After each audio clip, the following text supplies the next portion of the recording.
We're going to be moving into Unit 3 control systems, starting with Lesson 3.1 machine control. We're going to use our Fischertechnik equipment.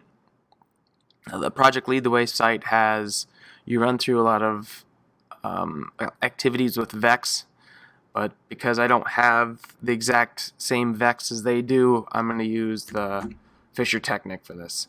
So I'm going to cannibalize a couple things from the Project Lead the Way site in terms of the activities we're going to run through, but for the most part, we're going to use this program I have installed on each of your computers called ROBO Pro.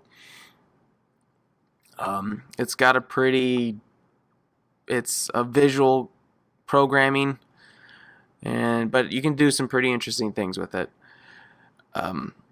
What you'll use, starting with at the help, under the help menu here, help, it will run through, not go in terribly into depth on each of these tutorials, but we'll use this to kind of get around. I'll kind of poke at that a little more in a few seconds here.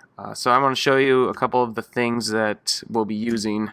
You've used VEX obviously, but now we're going to actually have put some programming to it. So you've already used motors. Now we're going to have some opportunity to use things like the magnet. A couple of you have already used the lights. And here's a reverse switch. So if you plug from our controller here, the controller, Robo TX controller, I have enough of these for everybody. If you plug into this top row from the controller, and then from the switch here to the motor, you can reverse the motor from clockwise to counterclockwise. We just have simple switches here, closing the circuit, pushing on the button. Some light sensors, which I'll show you how these work here in a second. This read contact, which if it goes over the top of a magnet, it will go from 0 to 1. A little buzzer that just buzzes. So I think that's most of what we have available to us. So coming back to the ROBO Pro program, what you'll start with is this test interface, and that will kind of give you some idea of how each of these components works. So we have our inputs and outputs section here. So I currently, let's see here, I currently have a light plugged into my M4. So if I come here and click on, because it's just a light either way, clockwise or counterclockwise, will turn the light on. And then on some of these other rows, I got some other switches. So on my I6 here, I have a switch. So you can notice when I press the button, it goes from 0 to 1. And that depends on how you have it plugged into the switch itself. I believe if I move this over to here, it's always on now. So now pressing the switch switches it over to 0. There we go. So this is the Resistor Ldr. You can see that. Let's see here. I gotta switch this over from digital to analog. The 5 kilo ohms. And as you can see, as I move my finger in front of it, it affects the kind of light going into it.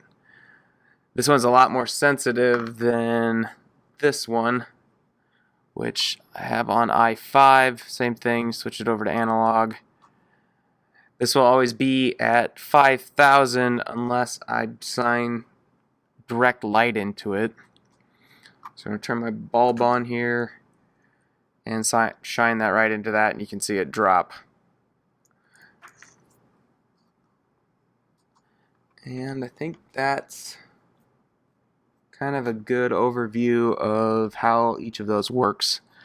So I would play around with the test interface here, see how each thing works, and then we'll get into some quick, simple programming. So the activity I'm going to first assign is just a very simple device with two motors, which a motor is going to be either the motor or something like a light bulb or the magnet. I suppose the buzzer, but all that will do is buzz, which is just annoying. I suppose you could assign a switch to it, so you press the switch and then it buzzes. And then two switches, which is either your light sensors, the read contact, or an actual switch. So what I have here on the programming is our first do a start with the little walkie guy, and then I've laid out what I have connected to my controller up to my device. So I have a switch, right? I have a switch, another switch, a light sensor, my motor, which is a bulb, and then the motor. So I got just the switch, which dragging these over here. If you right click on these, that will bring up more options. So you select which port that switch or motor is plugged into and the sensor type. So I have it's in my port I. Let's see here. Each of these are labeled I1, 2, 3, and then motors on this side M1, M2.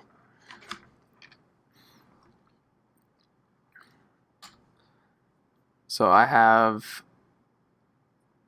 this push button switch on my I2. So I'm put I2 and the sensor type. Say OK. So when you drag a motor over for motor output, you can right click on those, change what type of motor it is, and then what port you have it plugged into. You can reverse its action and all that. This right here, so we have our buttons are digital and then the light sensors are analog. So I have this set up in my I1 and I'm setting a condition. As I remember, when I was shining a light into just the sensor, the number would drop. It was initially at 5,000. Once the light shined into it, it dropped. So I just saying once that condition of this switch is below 500, then as you can see here, so it's just gonna, I'll finish this off. So once that's below 500, it's gonna be a yes, and it's gonna continue down the line. Then a motor, and then you have a timer. There's a couple other things, but we'll get into those later. So once you have all your components on your screen here, you start connecting them. So from the start, I'm going to go down to the switch, and then I want it to basically keep looping back and forth while the switch condition is at 0. And once I click on the switch, it's going to be 1, and then it's going to come to my light. That will turn my light on. Once my light is on, then from the light, we're going to go down to the light sensor switch. As long as this is above 500, this will keep looping back and forth. Once it drops below 500, it's going to come to the motor. The motor is going to turn on. It's going to run for 5 seconds, and then the program will end. So if I come up here and click on the download button, I'm going to download to my controller. And now when I come to my machine here, I press my button, which will turn on my light, which will trigger the sensor here, which will turn on the motor. And it's going to run for 5 seconds.